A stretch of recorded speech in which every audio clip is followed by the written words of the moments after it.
But for these community members a world away, they say planting these trees is just one way of keeping the victims' memory alive. I'm Yana Kay for LA This Week. A total of 476 passengers were on board the ferry, but only 164 were rescued.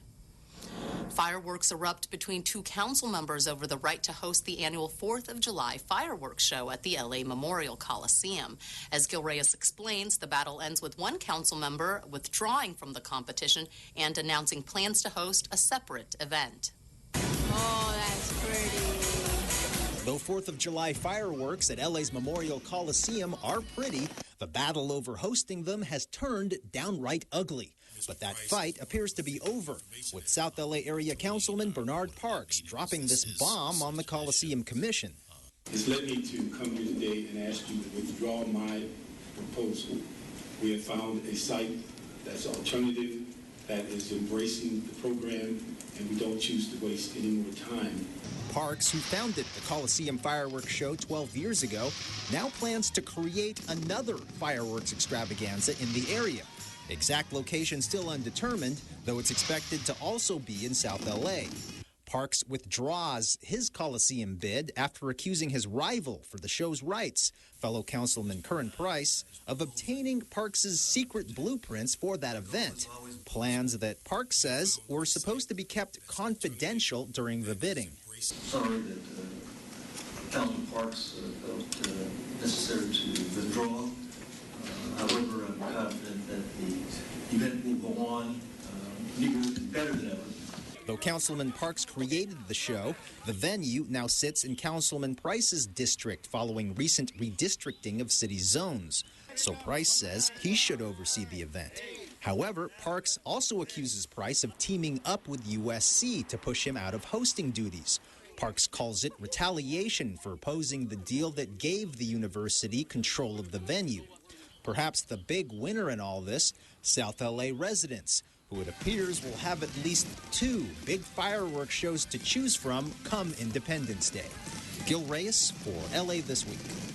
Councilman Parks says his plan would have cost only about half as much as Councilman Price's proposal. Price's proposal has been approved at a cost of $124,000. LA history has come alive in a big way after a huge archaeological find near the downtown area. And thanks to one council member, it will soon go on display for all Angelenos to see. Anna Marcos has the story. A critical link to LA's pioneering past unearthed.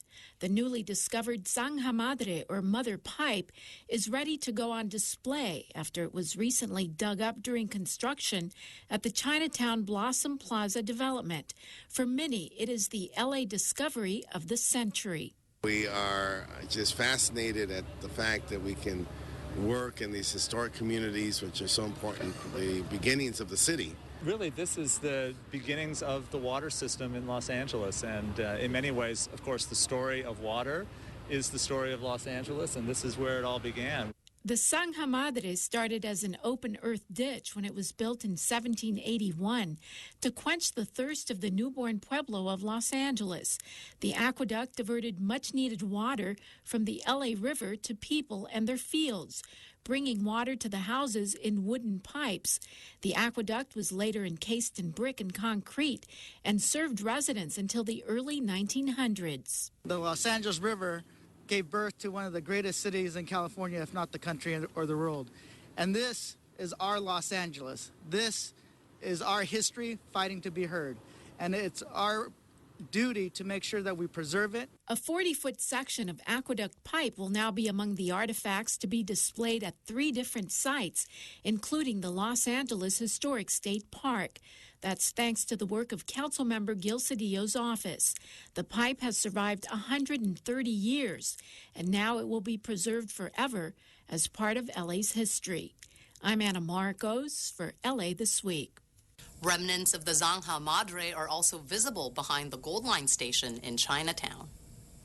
City Hall is the latest stop for a traveling exhibit remembering those who perished in the Holocaust. This exhibit comes to LA in time for Holocaust Remembrance Day, or Yom HaShoah.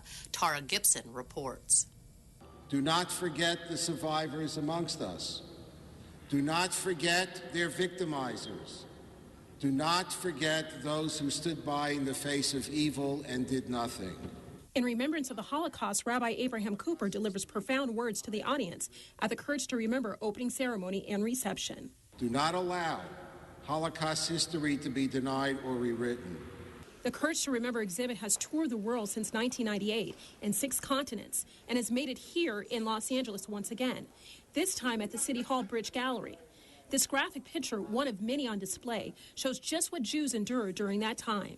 This is a time when we remember the Holocaust, Yom HaShoah, and we have an amazing display, a traveling display which has appeared all over the world but is rarely exhibited in Los Angeles. Holocaust survivor Mike Popik says the Holocaust tore his family apart. I was very sick.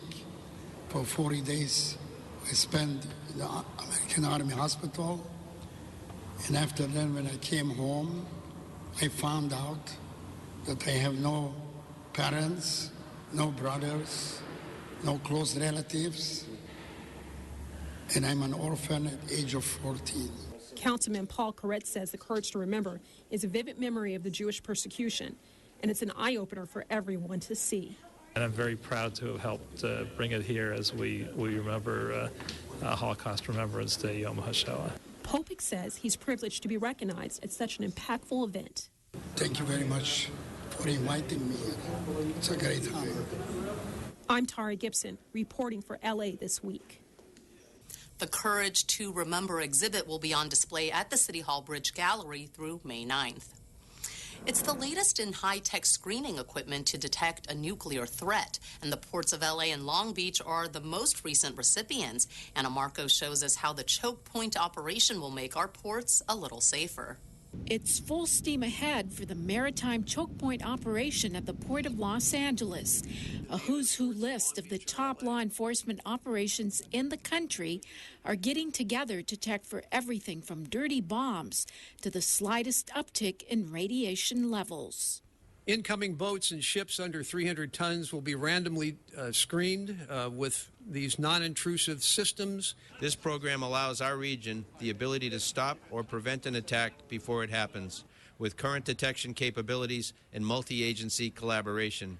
The reason for all the radiation testing, the Department of Homeland Security's Domestic Nuclear Detection Office has awarded the ports of Long Beach and Los Angeles money for training and equipment to detect radiological threats. The ports could get as much as $30 million and are the first to get the money. So generally, if the exterior screening team receives a hit or they have a detection of any radiological sources on a vessel, they notify the interior team. The boat that's underway, it slows down. The interior team can come in a little bit closer and they'll get a little bit better reading on it. And if it's warranted, we will conduct a stop on that vessel. There is no threat at the moment, but the extra gear and training will come in handy should any potential threats arise. I'm Anna Marcos for LA This Week. Besides the LA Port Police, the LAPD, and the Long Beach Police Department, other agencies taking part include the Los Angeles Airport Police and the LA Fire Department.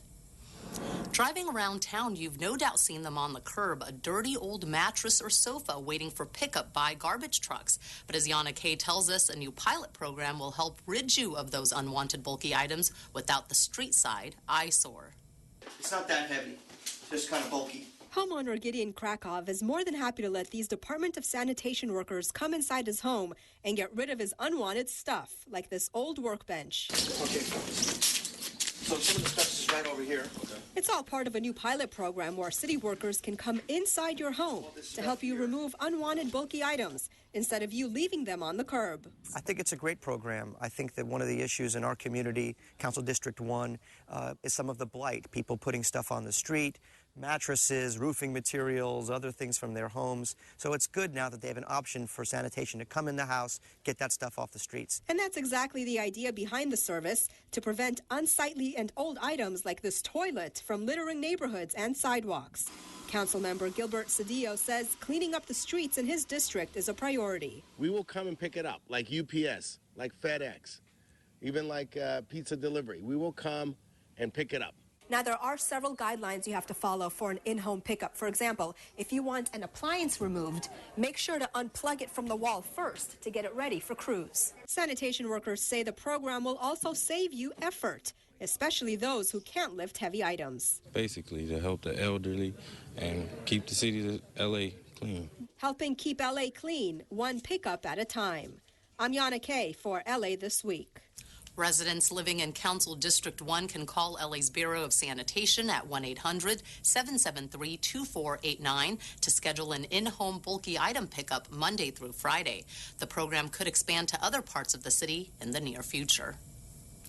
Crews begin the work of building a connector for the Expo and Green Lines. A mountain lion tests positive for rat poisoning, and a familiar face at City Hall steps into a new position. These stories and more in City Beat. Major construction kicked off on Metro's Crenshaw LAX transit project the first few days of May as crews begin to build underground stations 80 feet beneath Crenshaw. The bus stop located on the east side of Crenshaw Boulevard will be temporarily relocated to the southeast corner of Crenshaw and Stalker. The 8.5-mile Crenshaw LAX Transit Corridor project will connect the Expo and Green Lines. Construction on the stations is expected to take 4 years.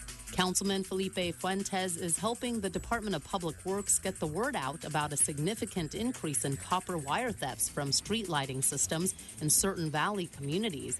Fuentes and Public Works officials are asking residents to call 911 to report suspicious activity, such as unauthorized personnel working on lighting systems. They say city workers not only don orange vests and hard hats, but carry city identification. Vehicles affiliated with the Bureau of Street Lighting are also clearly marked as such.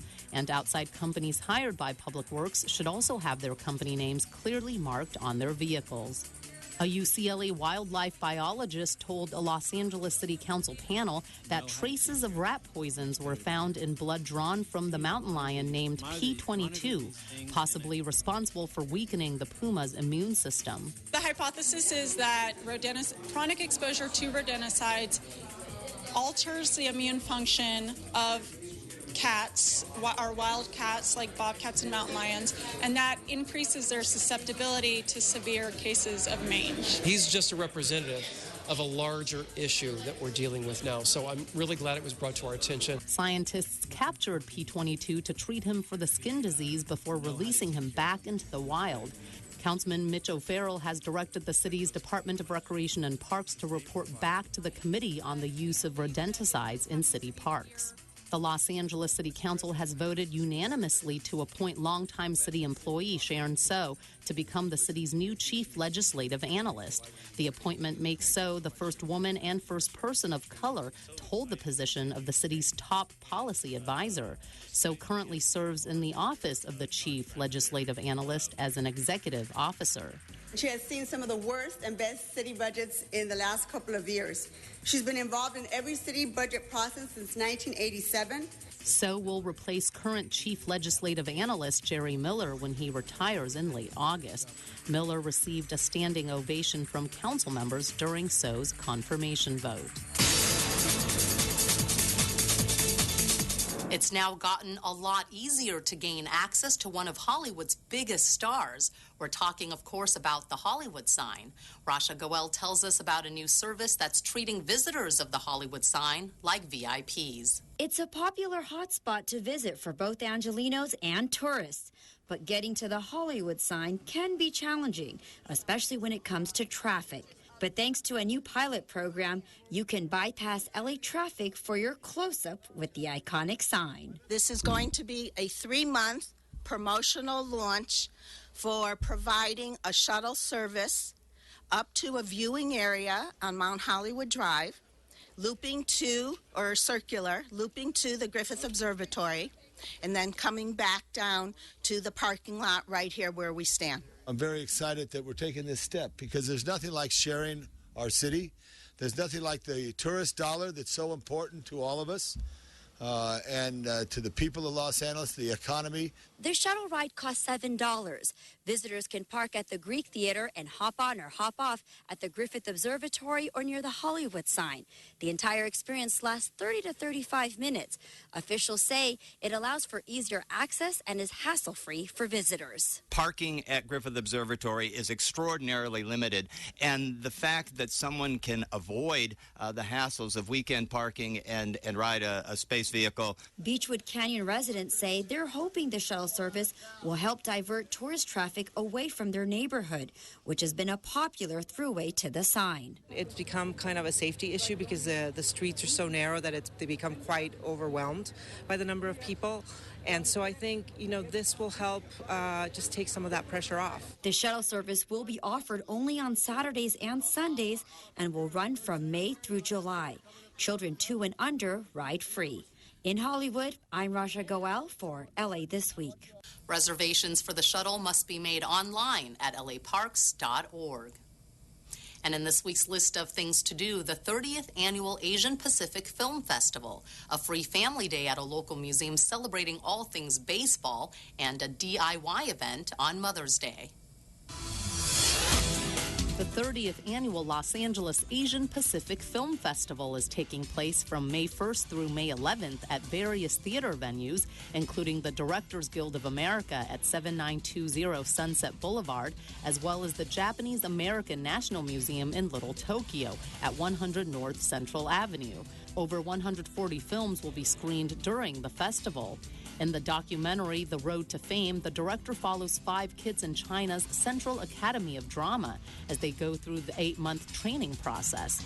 In the feature-length film, A Picture of You, estranged siblings from New York return to their mother's home in Pennsylvania following her death and discover the full life led by the woman they simply knew as Mom.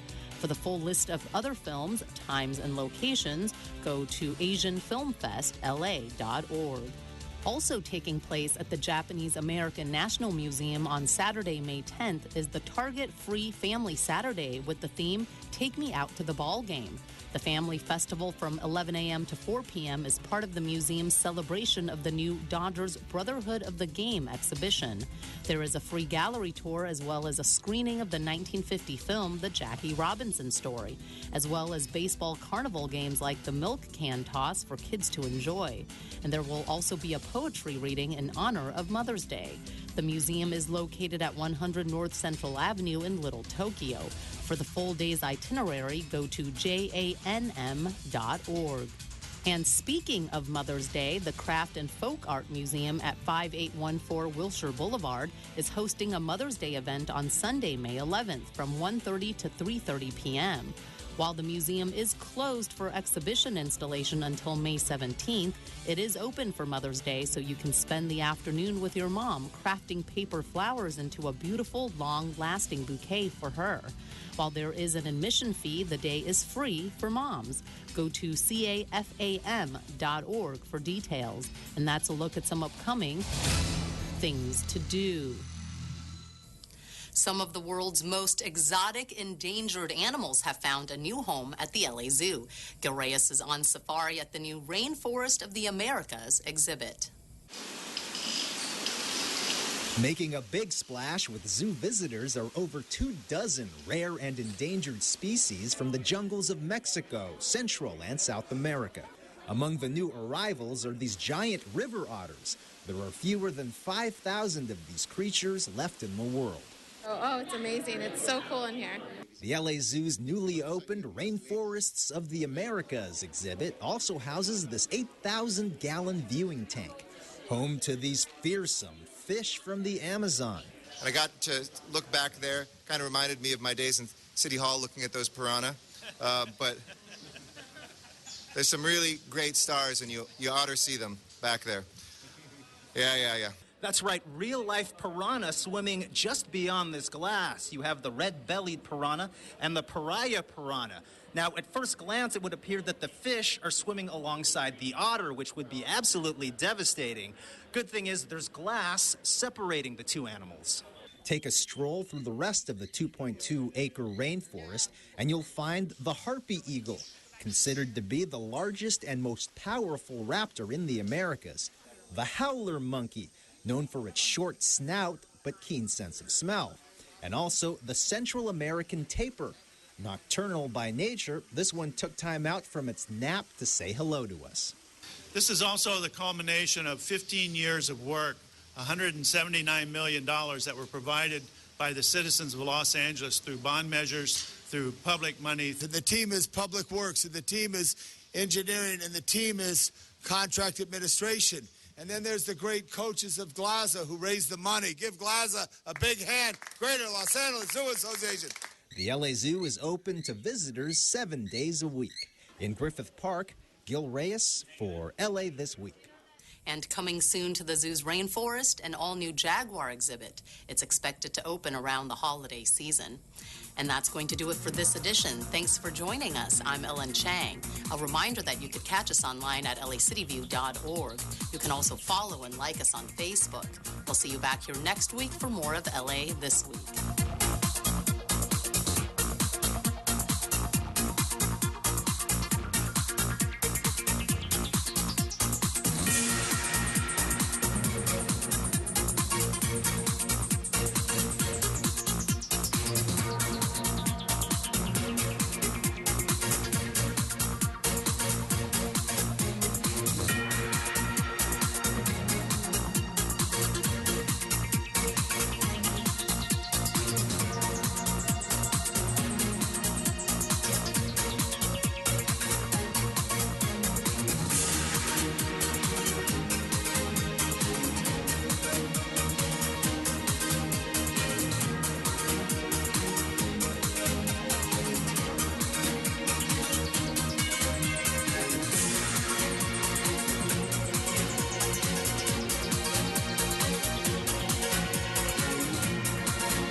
California's next major earthquake, an epic battle will take place.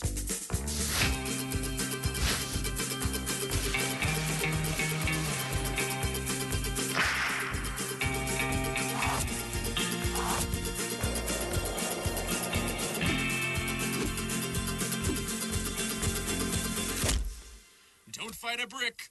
The brick will win. DareToPrepare.org. Hello, I'm Monique Chambers. I'm sitting here in Larchmont, and you are watching LA City View, Channel 35, our city, our channel.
Sergeants, please call the members and have them.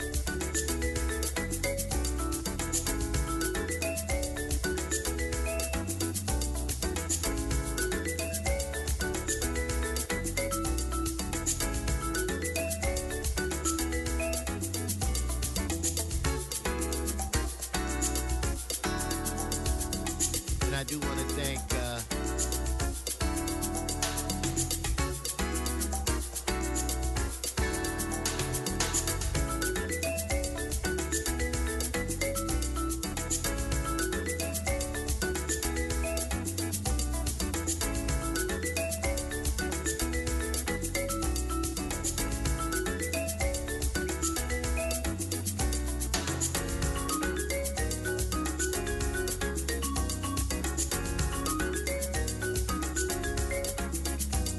Mr. Buscaino has arrived. Thank you, Joey.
Mr. Bonin has arrived.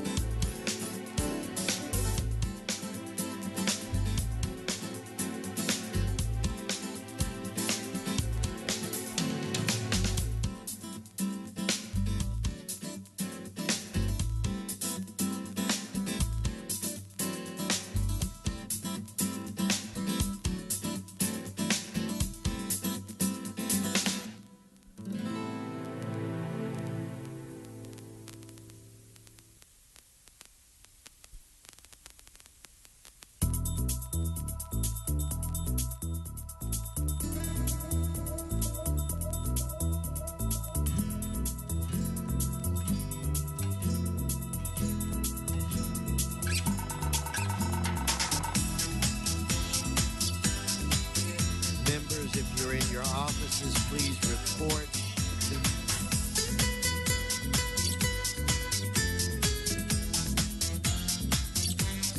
I do want to thank Mr. Blumenfield.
Mr. Labange is here.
Mr. Price has arrived. Sergeants, I need one more member and we can begin.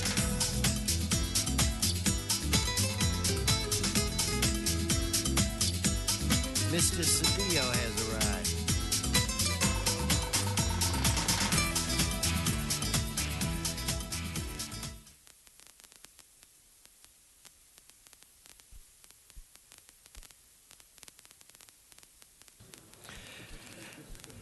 Good morning. It is Wednesday, May 7th. I want to welcome you to your Los Angeles City Council meeting. This council meets every Tuesday, Wednesday, Friday at 10 a.m. The public is welcome. Mr. Clerk, I believe we have a quorum. Could you please call a roll? Blumenfield, Bonner, Buscaino, Cedillo, Englander, Fuentes, Huizar, Carrasco, Correa, Labange, Martinez, O'Farrell, Parks, Price, Wesson. 10 members present and a quorum, Mr. President. First order of business. Approval of the minutes. Price moves, O'Farrell seconds. Next. Commendatory resolutions for approval. Bonin moves, Cedillo second. That brings us where? Mr. President, there are requests to continue items 1 and 16 to May 14, item 39 to May 13, and item 13 to June 6. Okay, so without objection, that will be the order. Very good. Why don't we go through the agenda at this time? Items 2 through 13 are items noticed for public hearing. Do we have cards? No, sir, we do not. Members, specials, members, I do not see any. Madam Clerk, let's prepare to vote on these items 2 through 13. Let's open the roll. Let's open the roll. Close the roll. Tabulate the vote. 10 ayes. And, Okay. Mr. President, those ordinances will go over for a second reading unless reconsidered later today with 12 members. Okay. So I am hopeful we'll at one point in time have 12, and when we do, we'll reconsider those items. Okay, that brings us now to items 14 through 29. Yes, sir. Those are items for which public hearings have been held. Mr. Labange. 14, please. 14 for Mr. Labange. Mr. Buscaino. Item 24, I just had a question for staff if we have Rec and Parks here. Item 24. Can you just hold it on the desk and Do we have Rec and Parks? They have commission today, so. Is there someone from Rec and Parks here? So let's We'll hold it and make a request that Rec and Parks send someone over. Members, we're on items 14 through 29. Any other specials? Mr. O'Farrell? Mr. O'Farrell. Okay, next. Okay. So let's prepare to vote on these items. Let's open the roll, close the roll, tabulate the vote. 11 ayes. Let's move on, Mr. Clerk. Items 30 through 48 are items for which public hearings have not been held. 10 votes are required for consideration. Okay, so without objection, those items are now before us. Do we have cards? Yes, sir, we do. We have cards on items 40, 41, and 42. Okay, thank you. Mr. Parks? 46 special, and when the family members arrive, we'd like to call it out of order. No problem. Just make sure that you let me know. Mr. O'Farrell. Thank you, Mr. Chair. I was going to call 41 special for our colleague Paul Koretz, but I see that we're on cue. Thank you. All right, so let's prepare to vote on what, Mr. Buscaino? 40's been called special. You have a card on 40? Yes. Okay, thank you. Let's prepare to vote on what's remaining. Let's open the roll, close the roll, tabulate the vote. 12 ayes. Okay, Mr. Clerk, we now are at 12 members. If you could identify the ordinances that we want to reconsider, then we'll vote for reconsideration, and then we'll actually vote on the items. Mr. President, those would be items 11 and 12. Okay, let us, on reconsideration, open the roll, close the roll, tabulate the vote. 12 ayes. Now let's actually vote on the items. Let's open the roll, close the roll, tabulate the vote. 13 ayes. All right, so Mr. Clerk, that brings us where? Mr. President, that brings council back to presentations. Let me ask a question. What about the ordinances on 31 through... We had 12 members at that point, sir. Oh, we did. Okay, so good enough. So that brings us back to presentations.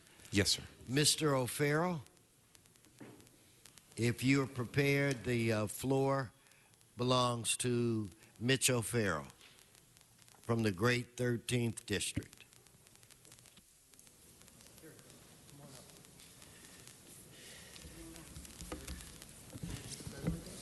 Good morning, Mr. President.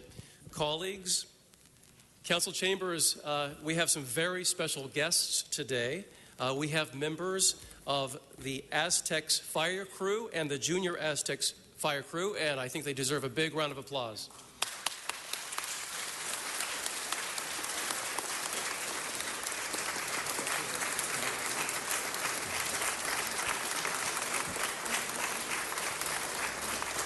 And also members of their family, very proud members of their family, because we have a graduating class. And after this presentation, we're going to go upstairs to the Bradley Tower and honor all the graduating class.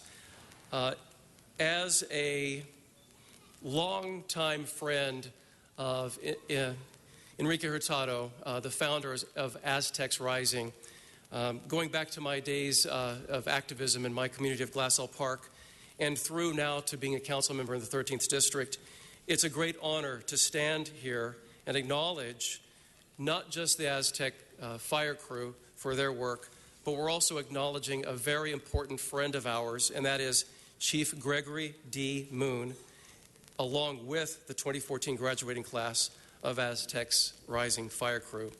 Today, we recognize the valiant efforts of our youth who have chosen a courageous path of change. These individuals are enrolled as part of the Mayor's Gang Reduction and Youth Development Program, otherwise known as GRID. We also have a contract through my office for work throughout the 13th District to keep it clean, beautiful, and safe. Through the GRID program, Aztecs Rising has offered an opportunity for these individuals to enter the world of firefighting through courage and character. They have dedicated their time, strength, and focus to improve their lives and that of their community. They have accepted the task of running into the wild, literally, and fighting wildfires. And as we all know, it's a very dangerous occupation. The Aztecs Fire Crew has been operating for many years, and we continue to see great success and growth. Their hard work and dedication is truly evident during the course of the program, and today is the day that we now get to recognize these amazing individuals who've decided to better themselves and give back to society. I would also like to recognize, as I mentioned before, Chief Gregory Moon, Fire Management Officer of the U.S. Department of the Interior, Bureau of Indian Affairs of Southern California. Chief Moon, a member of the Hoopa tribe, has worked his way through the ranks up to battalion chief, and after 15 years, took a position with the Bureau of Indian Affairs. He has served for 4 years as the Southern California Agency Fire Management Officer and is currently working with Aztecs Rising, the cities of Los Angeles and San Bernardino, Southern California Native American tribes, and other organizations to establish careers for individuals, as you see here today with the graduating class of Aztecs Rising Fire Crew, who are interested in becoming wildland firefighters. I would like to present this resolution signed by the entire City Council and Mayor honoring Chief Gregory D. Moon, and also congratulate the 2014 graduating class of Aztecs Rising Fire Crew, and they will get individual certificates upstairs. Chief Moon and Enrique. Let's give them a round of applause.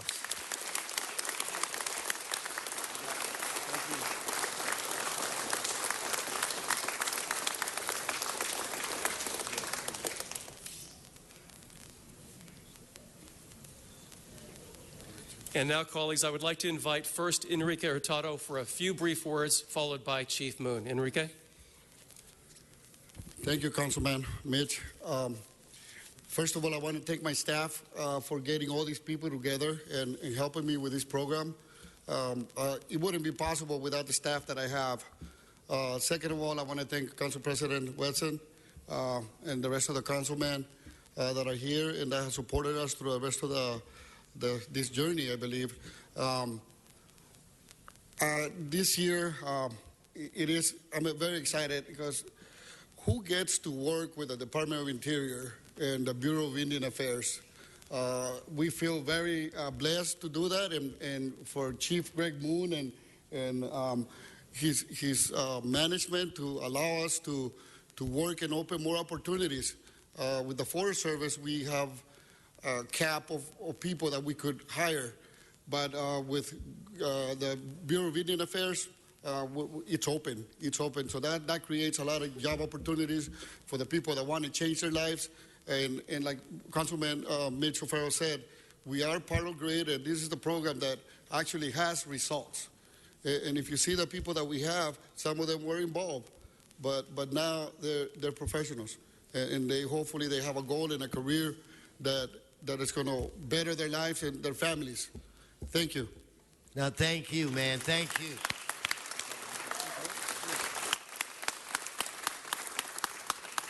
I'd like to thank Enrique, also thank the management at the Bureau of Indian Affairs that allowed me to do this, to partner with the city, to partner with Aztecs Rising, to create these opportunities. When I talked to Enrique, he explained what was going on with the Aztecs, and I automatically recognized that we have the same problems.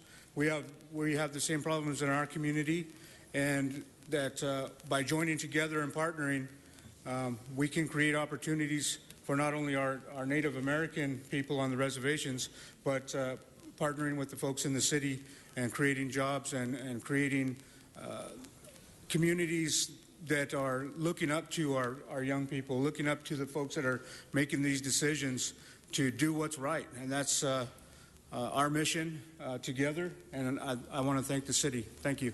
Thank you. Mr. O'Farrell, I've got one member that would like to say a few words. Mr. Labange. Thank you very much, Aztec Rising. What a wonderful name. What a true story. And I see you rising often early in the morning in Griffith Park, right up to the top of Mount Hollywood.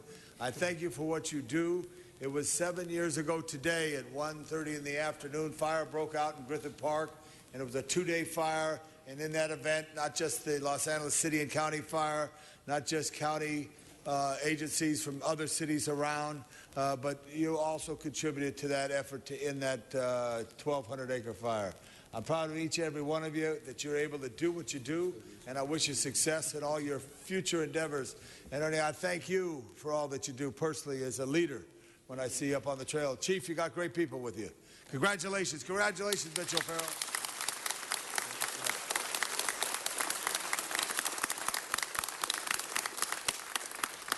Mr. Huizar. Thank you, Mr. President. Thank you, Mr. Labange and Mr. O'Farrell. I think what we've seen from this group is not only a group that is training our young people to fight fires, but as you said, Mr. O'Farrell, we're teaching them leadership skills that they will use for the rest of their lives, no matter what they decide to do. And they are out there not only providing a good role modeling for our other younger people, but also I've seen them in many occasions doing things like cleaning up our alleys, cleaning up our streets, and volunteering wherever they can. A great group to bring into council to honor Mr. O'Farrell. Thank you for that. And congratulations to all you young men and women, and good luck in everything you decide to do. Thank you. Well said, Mr. Huizar. Well said. Mr. O'Farrell. Thank you. Thank you so much, colleagues. I couldn't be more proud of these young people and their families. You are transcending any differences you've ever had in your lives, and you're making this city a better place in which to live. So I thank all of you and congratulate all of you.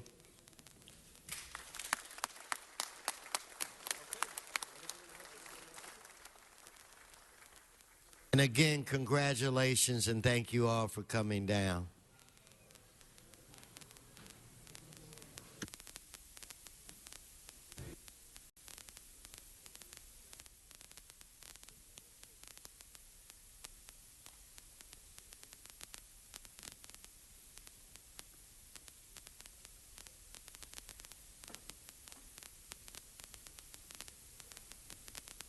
I want to quickly go to item 40, Mr. Walsh, and then Mr. Cedillo, I'll be calling on you in a few minutes. Item 40, John Walsh. In fact, Mr. Buscaino, would you like to speak on that? Sure. Thank you, Mr. President. Colleagues, here this item before you is yet another chance for Los Angeles to go on record to support new statewide legislation that will help disincentivize drivers to run the scene of an accident. Our main goal here is to change the culture of hit-and-run crimes here in the city of Los Angeles, and AB 2337 will help in that effort. I want to acknowledge Assemblymember Linder for proposing this legislation in Sacramento. Under current law, a person convicted of a hit-and-run crime has their license revoked for 1 year, and AB 2337 will seek to increase the length of time a driver would have their license revoked to 2 years. So legislation like this, and also legislation that Mr. Gatto, Assemblymember Gatto, has proposed and has moved swiftly through the process, through the legislative process in Sacramento, something that we need to continue to embrace and support moving forward. Los Angeles has led the charge in getting serious in addressing hit-and-run crimes, and I believe lending our support to this legislation before you is yet another step in our efforts to reduce this menace to people and property around the city of Los Angeles and ultimately across the state of California. Thank you. Mr. Walsh.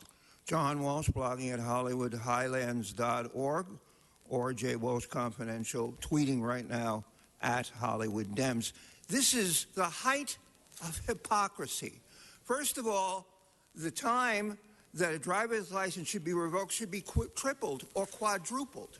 This city, and I'm quoting Mr. Buscaino, not myself, is the hit-and-run capital of America. Why? Because it is the alcohol capital of America. Alcohollywood and environs. The reason for hit-and-run 99% is drunk driving. And this city council, and I'm talking to everybody in the United States, especially in the state of California, this city council routinely, automatically approves any liquor license.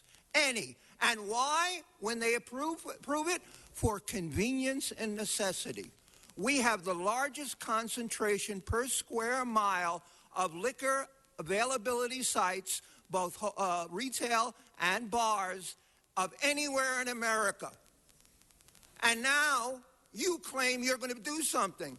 I would add, you know what, metaphorically, everyone who has a relative who was killed in a hit-and-run drive in L.A., a hit-and-run accident in L.A., should come to the city council, dip their hands in the blood of their loved one, and splatter it all in your faces. That's what I think of you. No other city in America allows alcohol to prevail, except this city. No city just hands them out, and now you have dead policemen. 3 dead policemen in 2 months. When will this madness end? HollywoodHighlands.org. Okay, thank you. Let's prepare to vote on this item. Let's open the roll. Close the roll. Tabulate the vote. 14 ayes.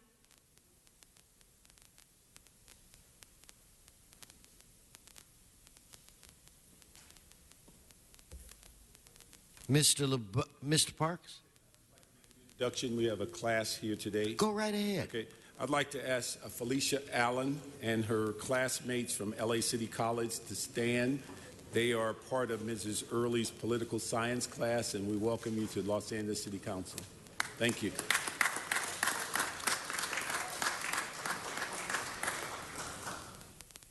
Mr. Cedillo.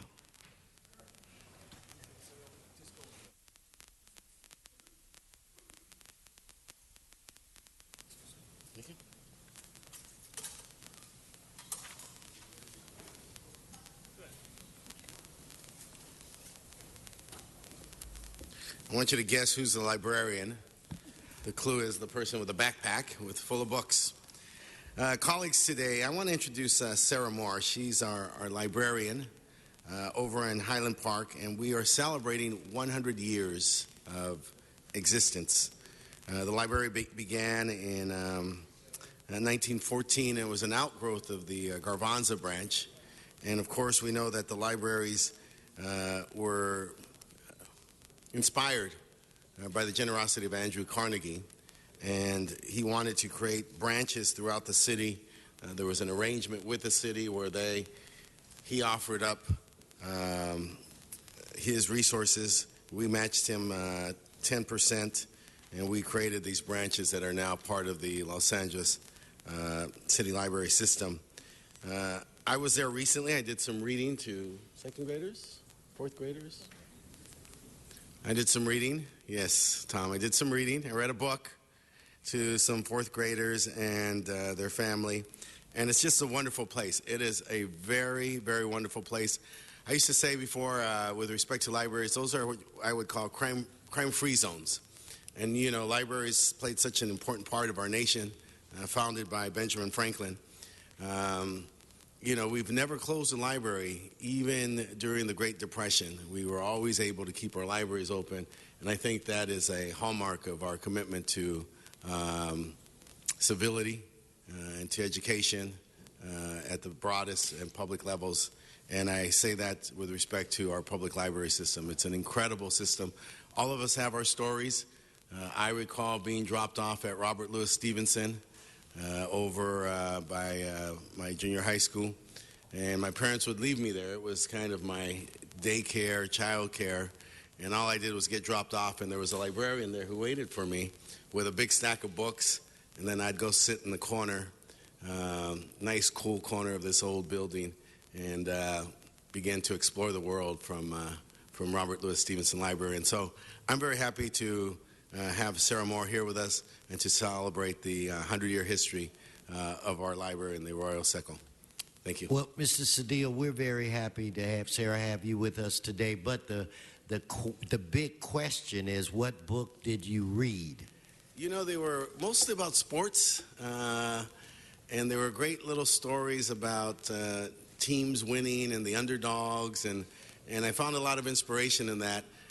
We didn't quite have the type of sports facilities that I read about, so I was fascinated that, you know, the concept of little leaguers with full uniforms, and it left a lot to my imagination, and I think it really inspired me during that time period. All right. There you go. Please come forward. And members, let's give her a round of applause. Thank you. Thank you for everything that you do. And I always say that you can go to a library and you can take a trip around the world and maybe pay zero. So please, you're deserving, and the floor is yours. Well, thank you very much. I know the library in Highland Park is well loved by the community. I know the people who work there really love the community themselves. So I think that dynamic goes to all libraries throughout the city. So I guess I can't praise libraries enough or invite more people to come to them. I'm sorry. Okay. So we have for you, for the Arroyo Seco Regional Library, this congratulations and resolution of appreciation. Thank you. There you go. Tom? Congratulations to you. And thank you, Mr. Cedillo. Okay, here we go. We got the glare off? It's on. Good job. Let me get a little tighter. Thank you so much. There you go. Okay. Again, another round of applause.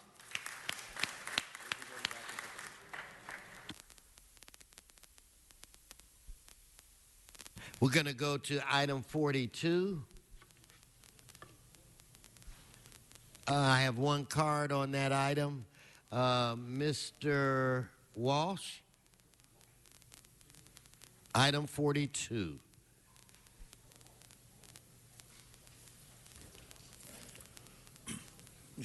John Walsh, blogging at HollywoodHighlands.org.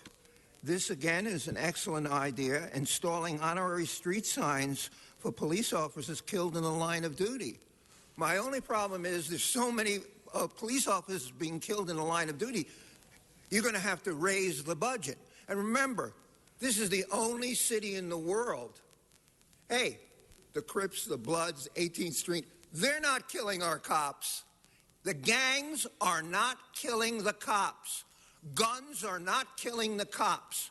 Drunk drivers are killing the cops. And I say to every wife of an LAPD officer, you don't have to worry when your husband goes out there in the field that some bad guy is going to blow his brains out, because it's going to be somebody drunk who bought the alcohol at a bar, or drank alcohol or bought it at a retail that got permission from all 15 people because it was necessary and convenient. I'm telling everybody, come to Hollywood. Every drunk driver, you'll never get caught. There's always plenty of places to drink.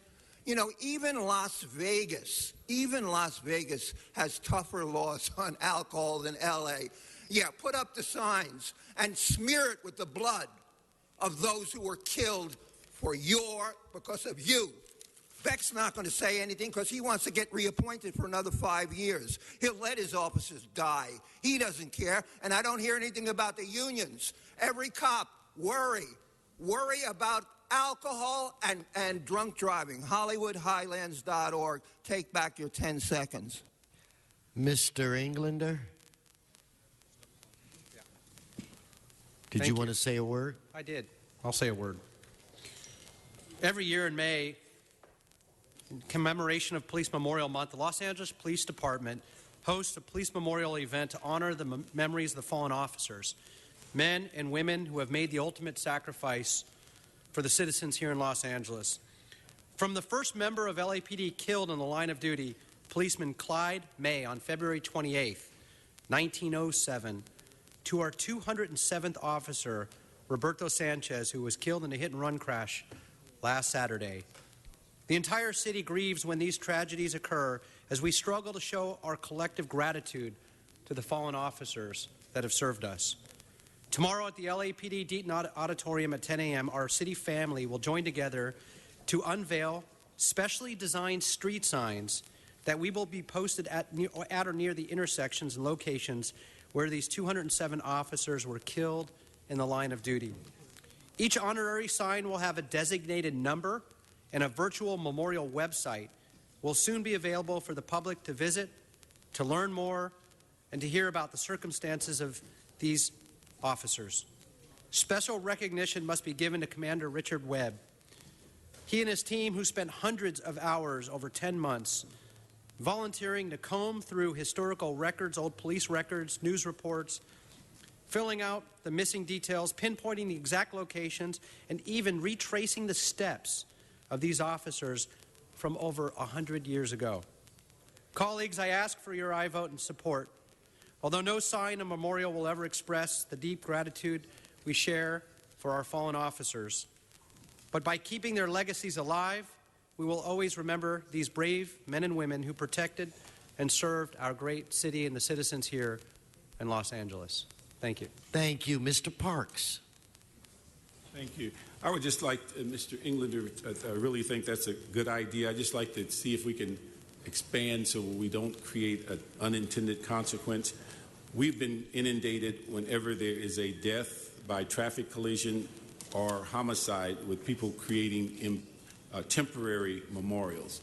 And in fact, I think one of the motion earlier in the city is looking for ways to limit them and also eliminate some of the hazards and the imposition on local neighborhoods' property.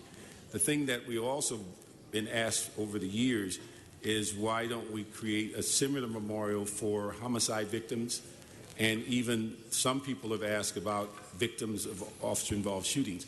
We basically have told people in the years past that we just don't do that in the sense of adding that kind of memorial. And now, if we open the door on here, I think you got to look at the broader issue and say, are we going to create guidelines down the road for these other kinds of issues?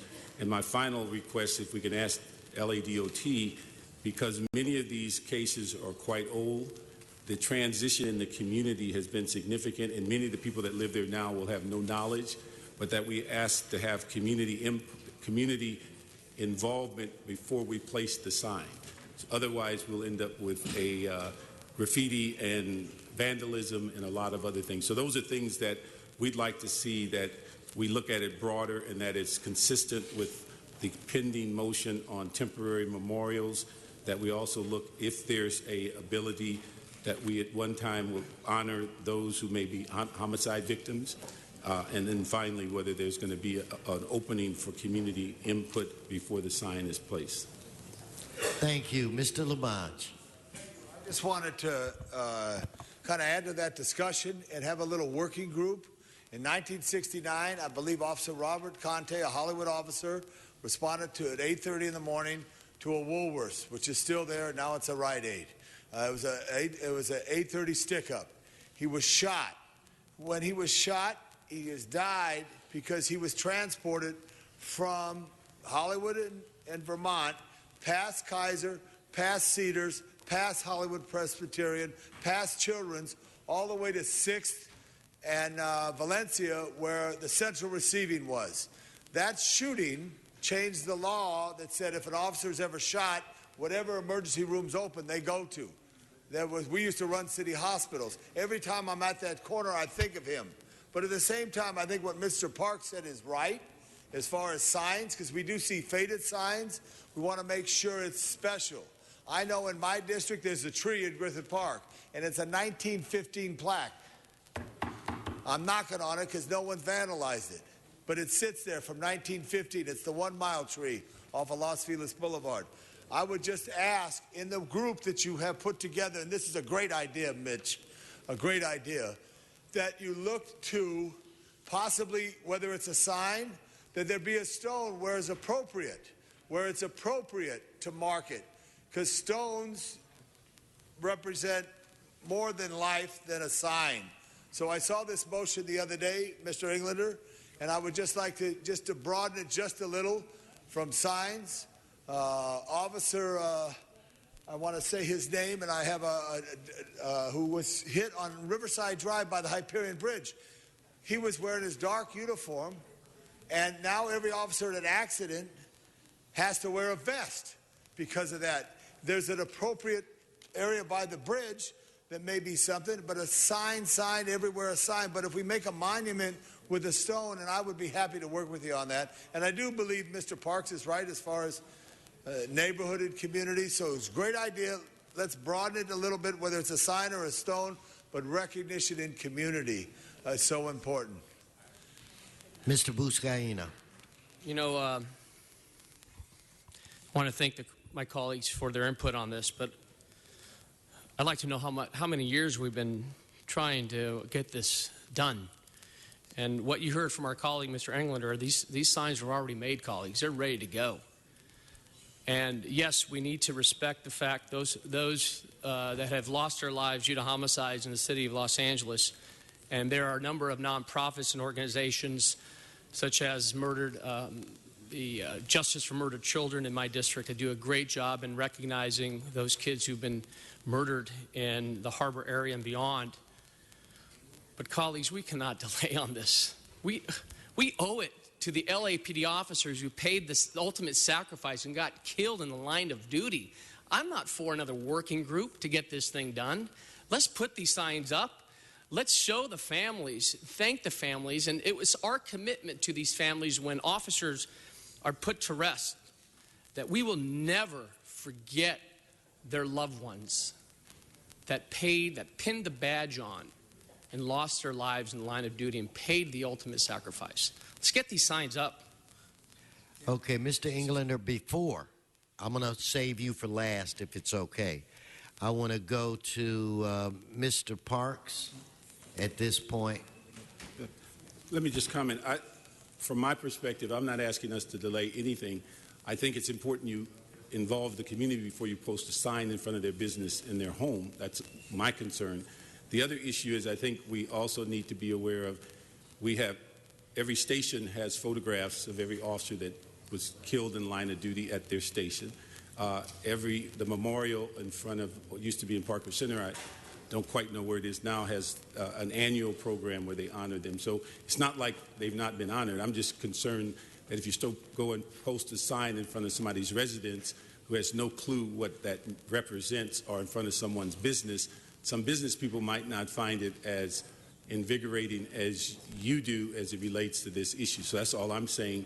I'm not into working groups because we have a tendency to create one hump camels when we're looking for a horse. So the issue is that the community input, but I do think before as you're implementing this and moving forward, it is important to think about this temporary issue of people doing memorials ad hoc, and how does that fit into, and are we ever going to expand it to people who ask us constantly about a homicide victim, of which we have family here today talking about a reward motion? How do we address those if we intend to? That's my two concerns. Mr. Labange. I'm not against this. Believe me, I could tell you a lot of signs that are faded and not maintained, and if you do it right with real value, maybe it's better. Working with the community police advisory groups, the CPAP, to raise money for the local business to do this. The Department of Transportation is going to say, okay, where's the money? It's $87 for this size sign and $170 for this. To post it as that. So I think there's just an opportunity here to do what's right. You have a great idea. It's important. I think of things every time. When I'm out in your district, I think of Rory Shaw, the city engineer, who swept away in that, all that stuff. But also, I apologize, also sometimes signs fade, or sometimes they get crooked, and then it doesn't look right. We want to make sure it has the greatest quality as possible as a monumental sign in the appropriate way. That's all. I'm for you. and I'll work with my district and the 7 police divisions in my area to help sure that there's recognition. Thank you. Mr. Englander to close. Thank you very much, and thank you, colleagues. Some of us have actually been through horrific tragedies. My uncle, as many of you know, was killed in my district. He was the one that raised me, shot down, murdered in cold blood by 4 young gangbangers as part of their initiation into a gang. My heart bleeds for all those victims out there throughout the city, whether it's a hit-and-run accident, whether it's any type of crime, domestic violence, a shooting, gang, or a hate crime. We've been dealing also with these memorials as well, which is why I authored the motion. So the city takes a sensitive view and a very sensitive, careful approach to how we're going to deal with these memorials that are erected on street corners or in front of people's homes where tragedy occurred, where it gives a place and a time for that family to gather and mourn. What's a respectable time? What's a respectable memorial? How can we work with the families to make sure that we recognize their sensitivities? That's why that motion was put in. And I applaud the efforts that all of my colleagues want to make towards that end. LAFD does a terrific job as well. The fire department has a great memorial corner in Labange's district.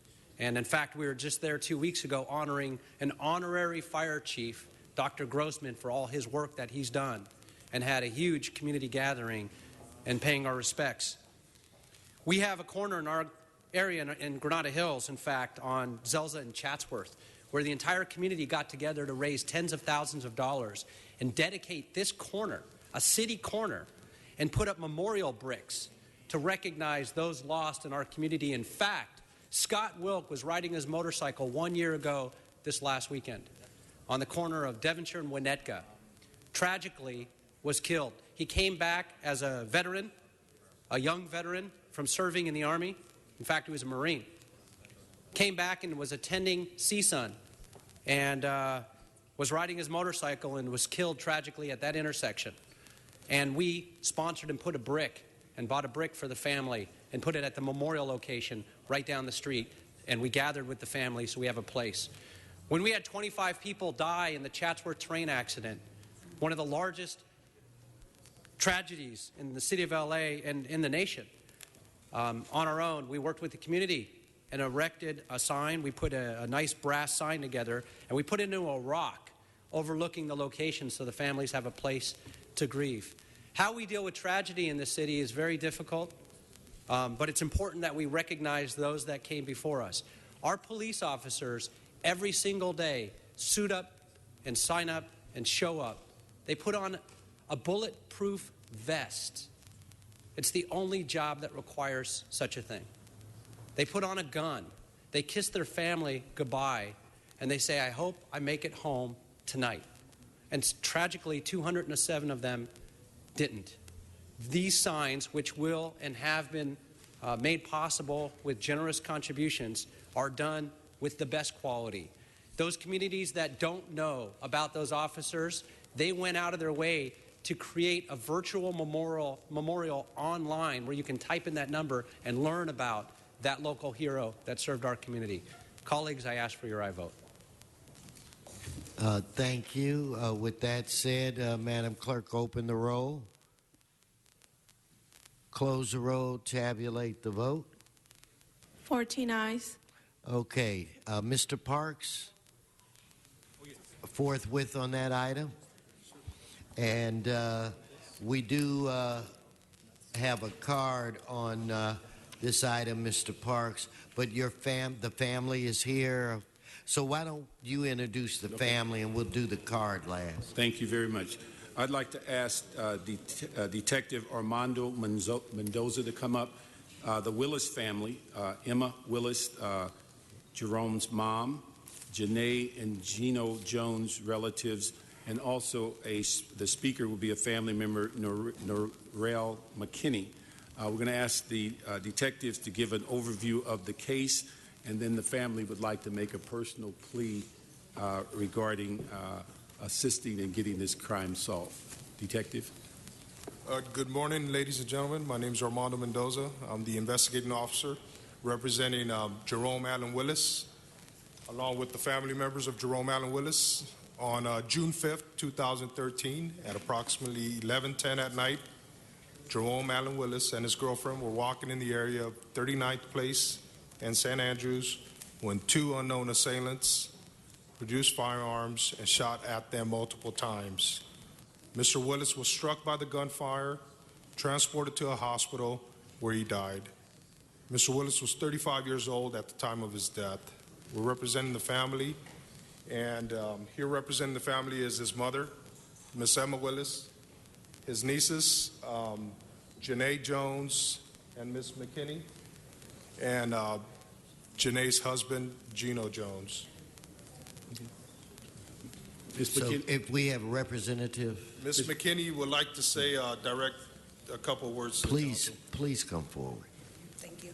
Thank you. My name is Navarelle McKinney. I am Jerome's niece, and I just want to say that his death was very tragic to our family, and we are asking for the public's help, and also, we thank the police officers that have been helping in this case because it's given us, somewhat of a relief.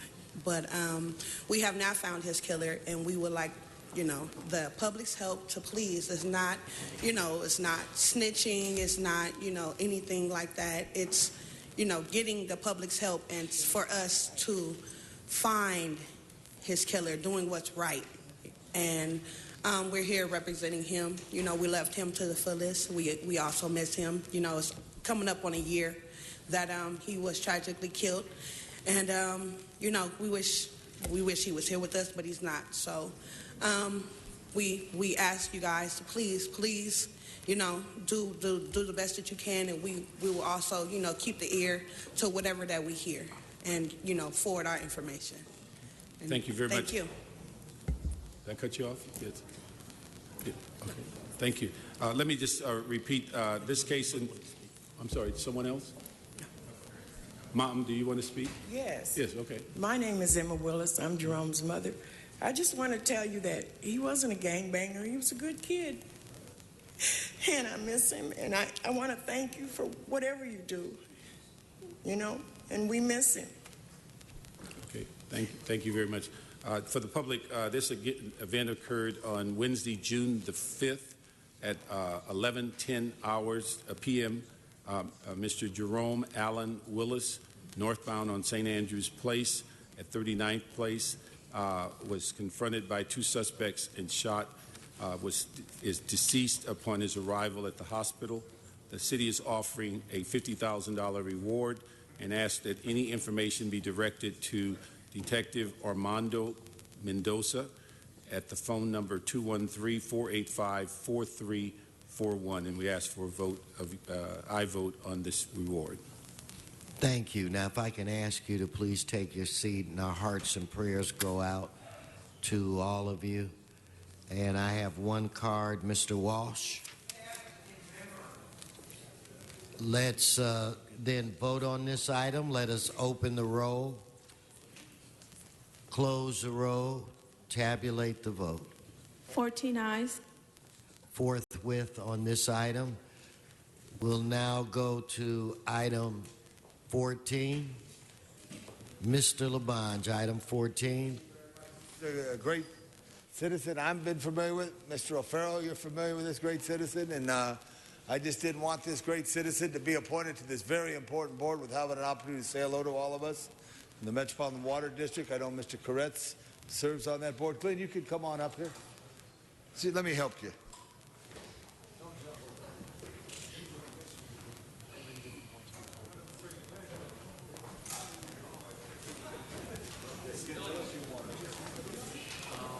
As you know, water is so important. The Metropolitan Water District, when we were part of organizing, is so important to all of Southern California.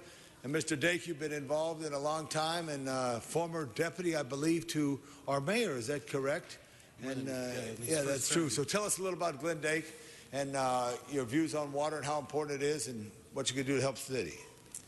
Thank you for hearing me. And in the city of Los Angeles, we get the 5-year averages. We get about half of the water the DDP serves comes from the Metropolitan Water District sources. This year, with the drought, of course, it's much higher.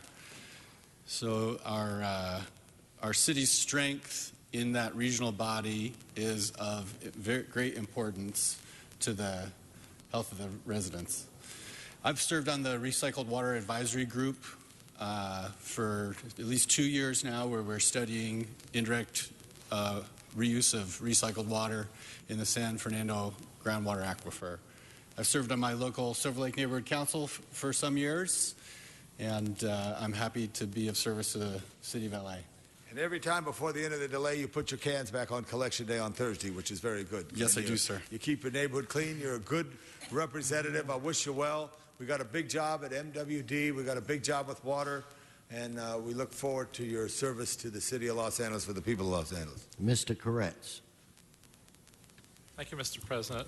And I can't think of anyone who's a more appropriate choice, more knowledgeable than a landscape architect who's worked on a wide variety of projects, from business to governments to community groups.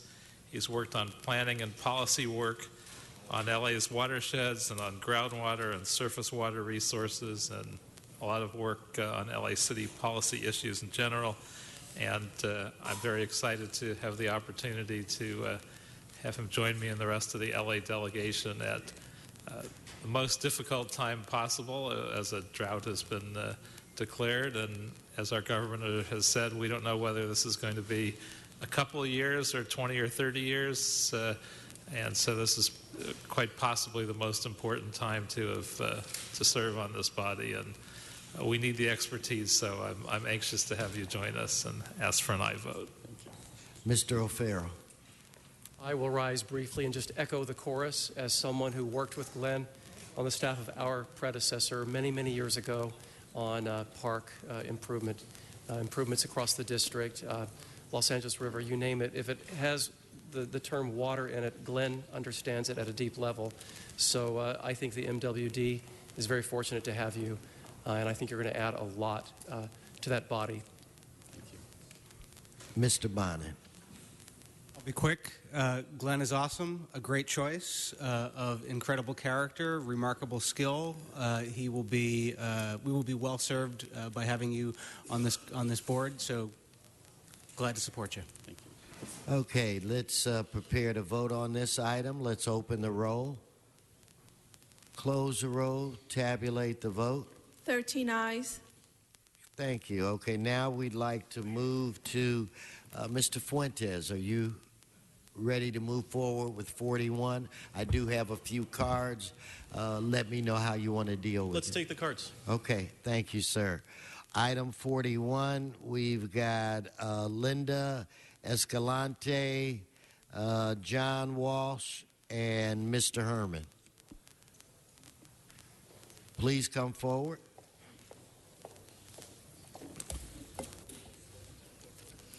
Good morning, Council. Good morning. I'm here on behalf of NRDC and 1,000 members in the City of Los Angeles. NRDC believes that the water bond must ensure that it provides the biggest bang for the buck and that it ensures accountability to voters. To that end, we recommend that the City Council amend the resolution so that LA will support a bond, provided that it includes as much or more funding for stormwater conservation, water recycling, and other integrated local water supply projects as the bond provides for storage projects. That it also includes funding for storage chapter that ensures that groundwater banking and surface storage projects compete on a level playing field with the most cost-effective and environmentally sustainable projects getting funding. In order to ensure accountability, all chapters of the bond, including storage, should be subject to legislative oversight. We believe that the bond can help make needed investments to improve California's water supply and help protect and restore our watersheds and environment. Water use efficiency, water recycling, stormwater capture, and groundwater cleanup are some of the cheapest and most sustainable new resources of water in Los Angeles. According to the state, over the past decade, investments of just over $5 billion in state and local funding from these water supply tools created nearly 2 million acre-feet of new water per year. In contrast, the U.S. Bureau of Reclamation estimates that the Temperance Flat Dam, a new surface storage reservoir proposed for the San Joaquin River would cost $2.5 billion, yet would yield only 70,000 acre-feet of water per year. Moreover, LA is unlikely to significantly benefit from the big new dams, whereas the city would likely yield substantial benefits from bond funding provided for groundwater cleanup, stormwater capture, water recycling, and conservation. We commend the city for pushing this, but this is very important. I think that we should take a minute to revisit this issue. NRDC wants to see a successful water bond enacted by legislature, which makes significant investments in local water supplies, watershed restoration, and resiliency in the future of climate change. Thank you. No, thank you. Mr. Labange, are you breaking furniture again? Yes. Okay, Mr. Walsh, followed by Mr. Herman.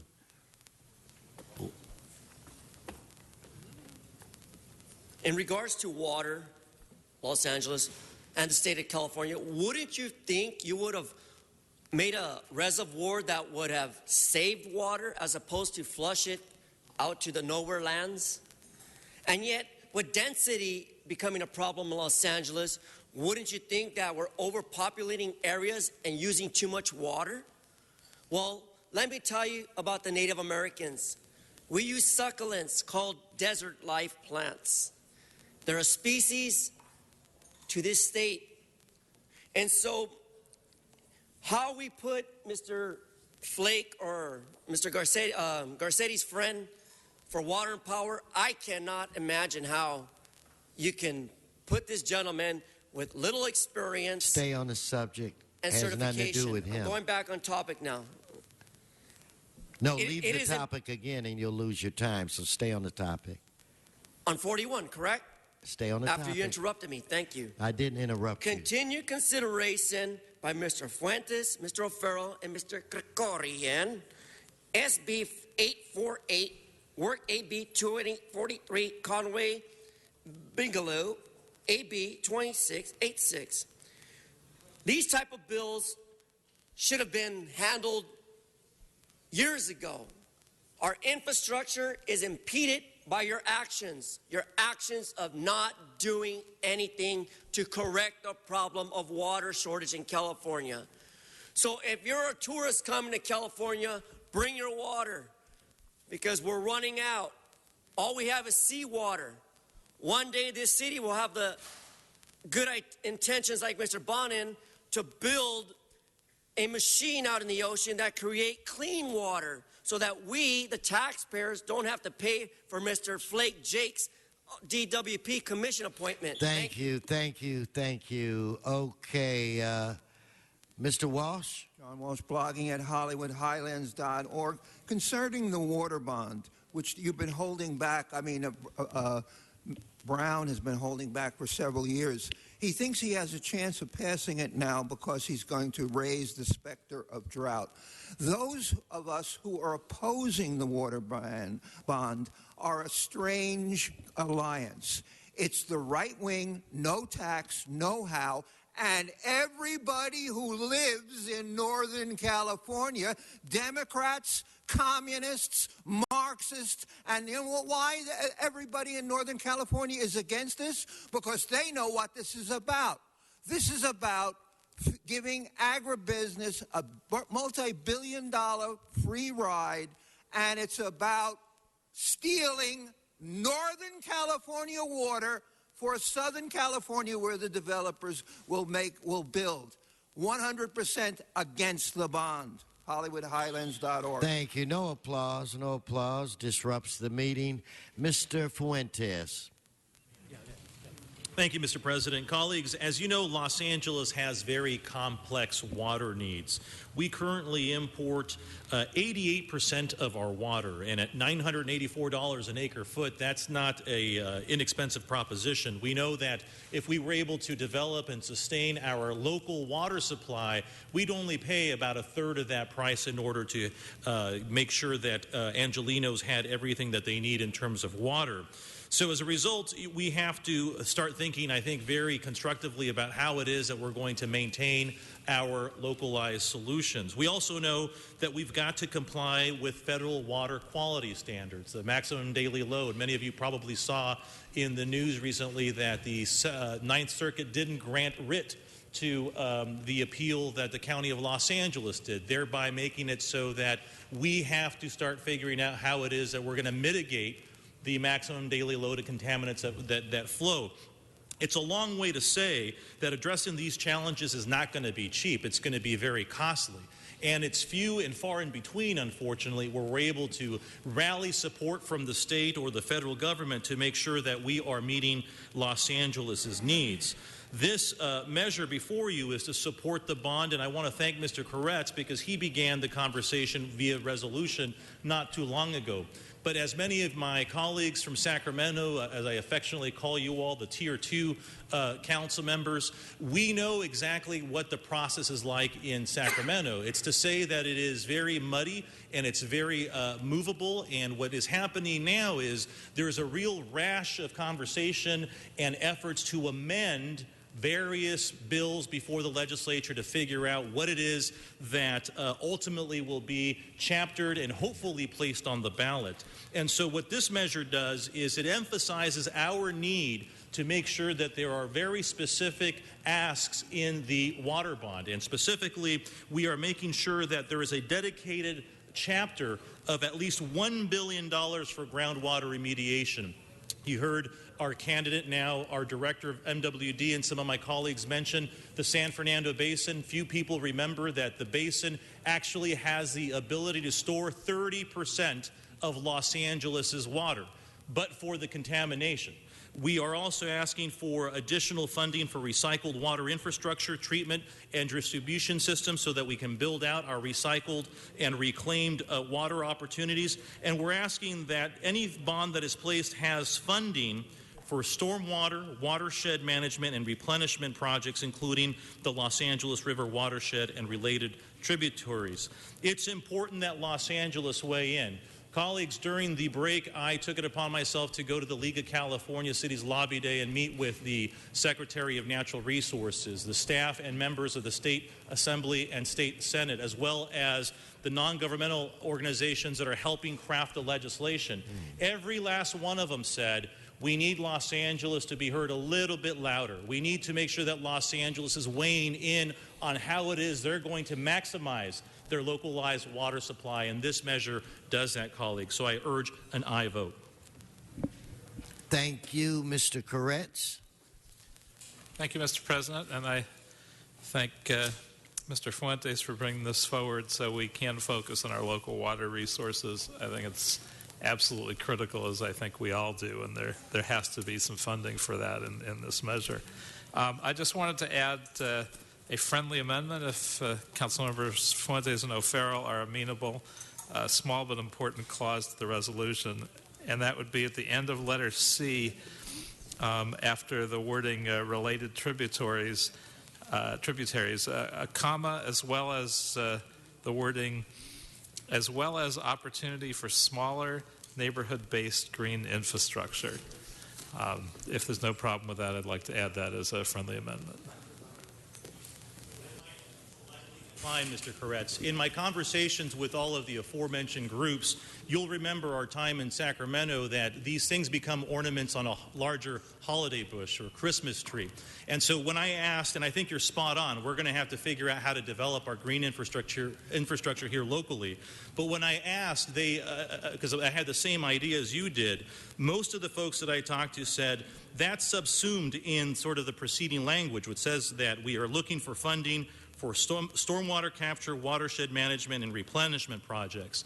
The idea being that Los Angeles will be in a competitive place as broadly as possible to bring down those dollars, and then we, as council members and a commission for the Department of Water and Power and staff, can start deciding what those projects look like. And I think you're spot on in that they need to be localized, smaller neighborhood green infrastructure projects. But it's my fact and belief that it's up to us to define that. Let's just get the money. Let's leave it the way it is. Urge an aye vote. Mr. Koretz? If you think that's a more effective way to get where we're going, and I agree that often happens where we ask for too much. So if you've been given that advice at the state level, I'm fine with that, and I will withdraw my suggested amendment. Thank you, Mr. Koretz. Okay, with that said, O'Farrell, you moved on me. With that said, Let's open the roll, close the roll, tabulate the vote. 13 ayes. That passes.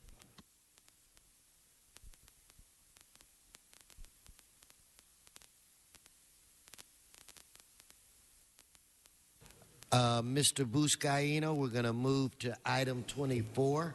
We're good. Mr. Scholl just answered a couple of my questions and responded to my concerns, so we're good on 24. Thank you. Okay, there, Mr. Labange. Just want to thank and remind us all the LA 84 Foundation and the legacy of the 84 games and all that they have done for the park system, not just in Los Angeles, but throughout the county, a legacy of the 84 games. Thank you very much. Okay, now we've already satisfied the public comment on this area, so we'll just move forward and vote. We did it in committee. Let's open the roll, close the roll, tabulate the vote. 13 ayes. That brings us where, Mr. Clerk or Madam Clerk? Mr. President, this brings council to general public comment for items not on council's agenda. Okay, Ms. Donna Pearman, John Walsh, please come forward. Okay, I wanted to tell you that Obama, Eric Holder, should be ashamed of themselves, taking away the Second Amendment, or trying to chip away the Second Amendment rights. Especially, they're they're racist because they want to take the Second Amendment rights to blacks and Hispanics. The gun control people, they're also racist because they're trying to go against blacks and Hispanics gun owners. They hate blacks. That's why they took away the video conferencing. And they won't let us eat in the chambers. They're taking away the voice of the blacks and Hispanics also that wanted to speak. I had one very nice black man came up to me, and he's interested in having Van Nuys reopened. So it's, anyway, we need to, let's see. Okay, back to the Second Amendment rights. This is a very wrong thing for the gun control people to try to take away our rights so that we can't have the guns that we need that protect ourselves against guns that are out there. The only thing it's doing is making it difficult for the law-abiding citizens because criminals and terrorists don't care about gun control laws. It's just another law they're breaking. I also want to bring about businesses. This is off another subject, but businesses, we need that. We don't need businesses to have business tax exemptions. We need that revenue in Los Angeles, so we don't have it on property tax, toll tax, take off the city employees, and property tax, sales tax. So it's really going to take it in the long run. It's going to take it from us instead of the businesses. So that Garcetti was real wrong on that. Garcetti's wrong on that. Thank you, Mr. Walsh. John Walsh, blogging at HollywoodHighlands.org. Let the record show that at 10 a.m. there was no one here. No one was on the on-time caucus. Okay, Mr. Glenn Dake has made an appearance here. Look at the agenda item. Financial disclosure statement not required for MWD. It's special. Background review pending. The next appointment, I've never seen background review pending. Okay, he's a gardener. He is also, isn't he also the bisexual mayor's boyfriend? Hasn't he? Now, I would ask you to go to Vice Artemasian, who was a deputy who was fired, Garcetti's deputy at the time that Dake was in there. She was fired for saying exactly what I'm saying now. This is a long-term thing. In fact, Garcetti treats the city council the way Donald Sterling treats the Clippers. Paid. Incidentally, this is not a volunteer thing that Dake is getting, Glenn Dake, Dreamboat Glenn. Come to our website. It is paid. He gets paid for every meeting. Dake has left. Now, if this is psychotic ravings, I challenge anybody up here to say, Mr. Dake is not the mayor's lover. I challenge anyone in the room to destroy my... See, this is an alcoholic. Oh, no, come on, Mr. Labange. See what you started. Just let the man rant. This was Tom Labange, who practically got down on his knees in front of Glenn Dake.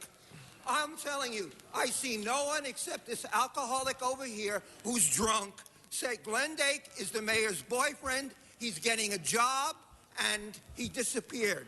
And I'm telling you right now, as far as we're concerned, you people are garbage. HollywoodHighlands.org. He's drunk.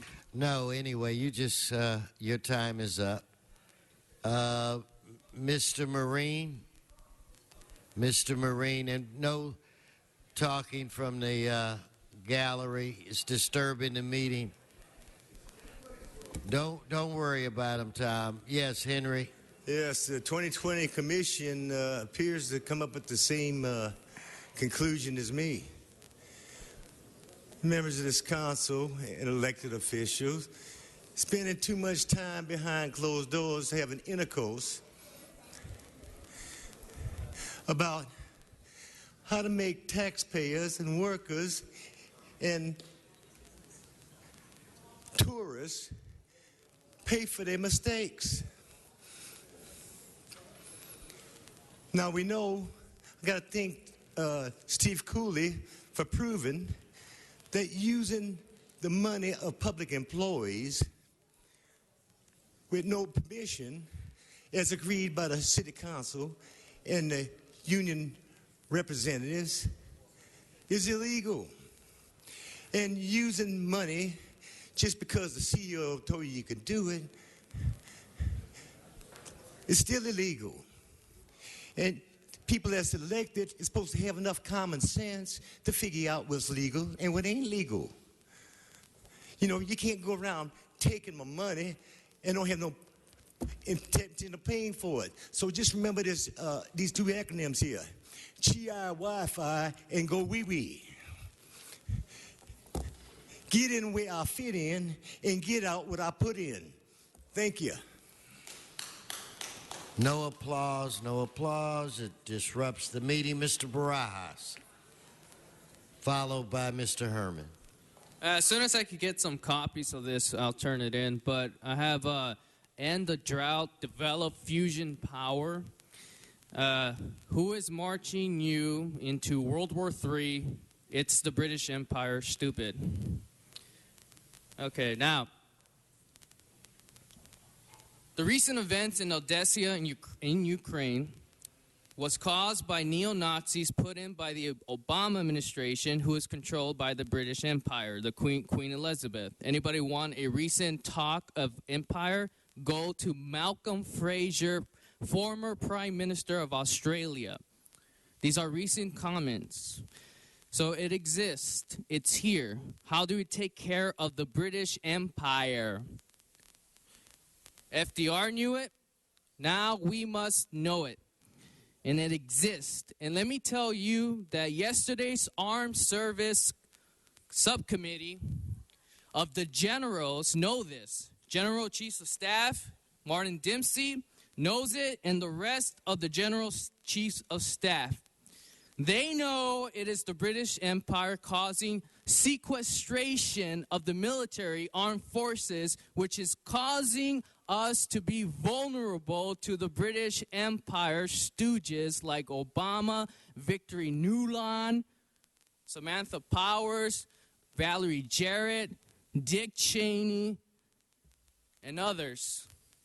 So we're dealing with an imperial force, and right now they have put in a fascist government in Ukraine. So what do we do as Americans? It's very simple. You impeach Obama, crimes against humanity, and you impeach any other bastard who doesn't know what I'm saying. Glass-Steagall and everything else. Thank you. Thank you, Mr. Herman. It's outrageous to be disruptive. It's outrageous, Mr. Labange, to be disruptive, to interrupt Under public comment, Mr. Speaker, John Walsh, Mr. Labange. But the issue here is about desalination. We're killing our oceans. We're depleting the salts. High-tech rain, weather, ionization technology. What kind of crap is this? The same kind of crap in my hands with this public works motion dated 2005, signed by Eric Garcetti and Jose Huizar, representing the Street Slope Project F1, number 07-013 for the record. You violated the rights of the elderly and disabled at Hazard Park for 10 years by not providing accessible use of a public sidewalk. However, when you abuse $10 million and try to dump it into the general fund, that is a violation of the federal and state ruling of how to use the appropriations that they provide for you, local government, to provide our safety on public sidewalks and streets. I demand an investigation into these appropriations of wasted funds. Mr. Labange, your girlfriend and you, can you please keep it down? Thank you. So the motion here is this. When we had Mr. Glenn Fake, who's now a part of the DWP, I say this to you. Does he have qualifications? Is he certified by the state of California to rule DWP to make the taxpayers' lives at ease instead of harming us? We will find out within the next 6 months if he has qualifications. Thank you. Thank you. That concludes general public comment. Mr. Clerk, that leads us where? Mr. President, Council has motions for posting and referral. Okay, they are posted and they are referred. The desk is clear. Okay, announcements. Announcements, members? I do not see any. If I could ask everyone in the council chambers to please rise for adjourning motions.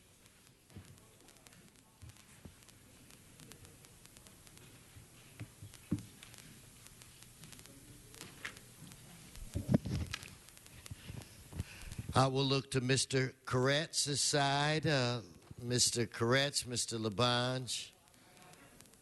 Well, then, if you have one, go ahead. Mr. Price, go right ahead. Thank you, Mr. President. Members, I ask that we adjourn this morning in the memory of Cecil Caprio, who passed away April the 26th at the age of 60.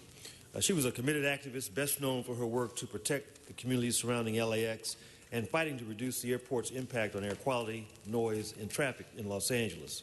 She was a thoughtful and gentle individual with an overall dedication to her community and a passion for enhancing the quality of life for her neighbors, families, and friends. She died at home, surrounded by her family and loved ones. She was survived by her husband, John, daughter, Sparky, and she will be greatly missed by the community. Thank you. Okay, Mr. Labange, I'm going to leave you for last.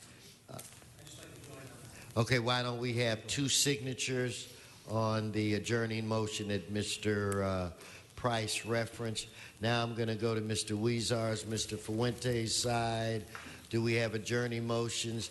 Okay, Mr. Cedillo.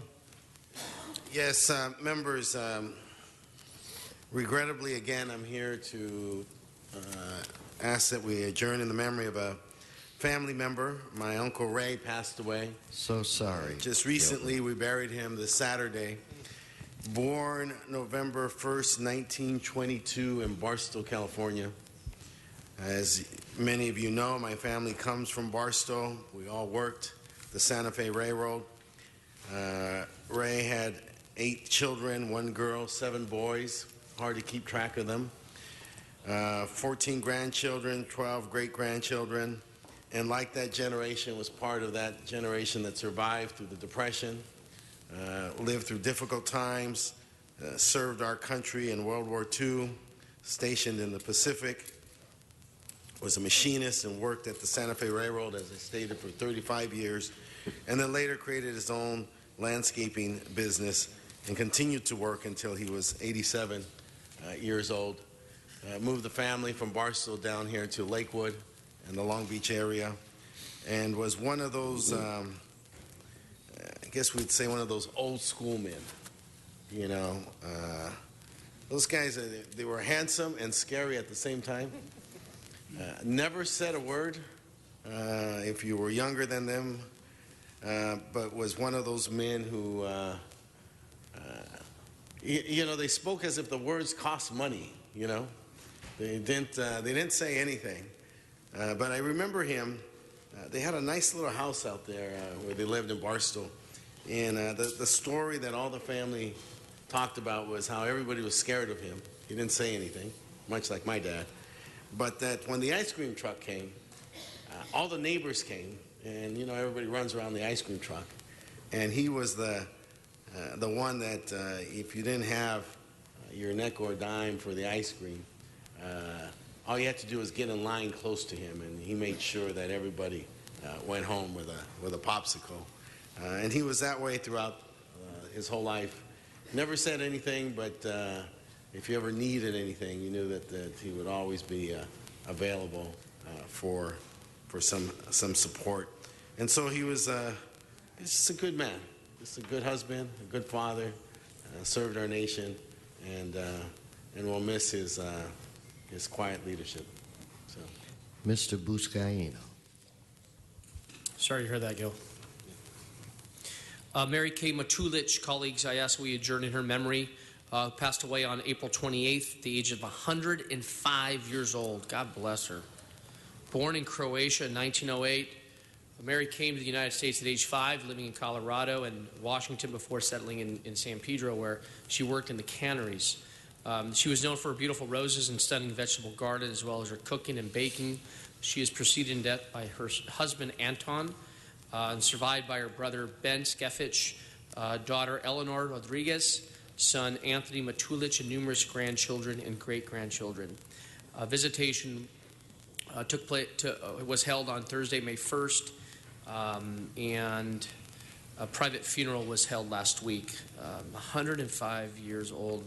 May Mary Matulich rest in peace. Secondly, colleagues, Maria Cortez Herrera, who passed away on April 22nd, born October 13th, 1928 in Zacatecas, Mexico. Maria was a proud owner of the Enchilada House restaurant in San Pedro for over 40 years.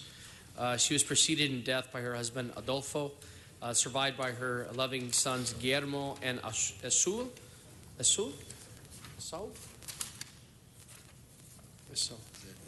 Esau Herrera, numerous granddaughters, and a large loving family that loved her dearly. A vigil service was held on April 28th, and a funeral mass was offered Tuesday, the 29th of April. May Maria Herrera rest in peace. Thank you, colleagues. Thank you. Any more on this side?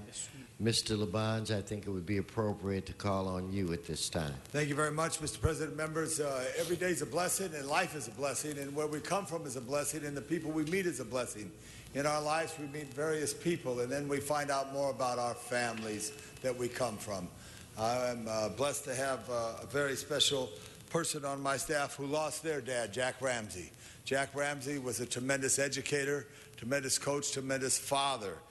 He was born in Pennsylvania in 1925 in Philadelphia, went to St. Joseph's, and then during the war period, he had to split his education. He went off into the World War II effort and returned to become a captain of the St. Joseph's team for his senior year. He graduated in 1949 and earned his doctorate from the University of Pennsylvania.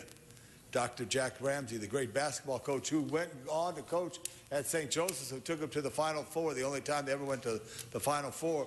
But later on, he was in the professional ranks in the National Basketball Association, where he's the general manager when the 76ers won their title in the 66-67 season. And then he also started coaching where the Buffalo Braves were. Now the Buffalo Braves are the Los Angeles Clippers. He's a million miles from that name in his heart and his soul, and how he treated and educated people. And in his death and in his passing on ESPN, the tribute that players gave to how he inspired them was so important as a teacher and a coach. He also coached in Portland, where he brought the NBA championship to that city, beating the 76ers in six games in that season. After his coaching days, he worked as a television commentator, and he was very special. And when you hear the name Dr. Jack, you know how special that he was. He was preceded his death by his wife for many years, but also 5 great children. One of his children is my very own Carolyn Ramsey. So today, on this day, as we end this meeting, we're going to think of Dr. Jack. And we're going to think of all the coaches we ever had in life who made a difference in our life, because Dr. Jack Ramsey made a difference in everyone's life, not just as a coach on the basketball court, on the field of the court, but also in life. I ask we adjourn in memory of Dr. Jack Ramsey. Thank you. And I just want to add to that that he was a brilliant coach. And when they faced the Portland Trailblazers, faced the Philadelphia 76ers, everyone believed that the 76ers had an all-star team. And the 76ers went up 2-0. And every pundit suggested that they were going to just run away with this. It was then Dr. Jack made the adjustments. And they won 4 straight games and the championship for the great city of Portland. So he will be missed. And he was a class act, Carolyn, and you have all our prayers from this, your entire city family. So, members, with that said, there are no more. Oh, Mr. Parks, I am so sorry. I just wanted to ask, I got a notice that the officer's funeral is next Wednesday. Are we going to be in session? I'm working that out at this point now to make it easier for all of us to pay our respect. We may start a little later. We may just divide the issues up for Tuesday or Friday, but I'll have all of that sorted out the next time we meet. So with that said, members, this meeting is adjourned.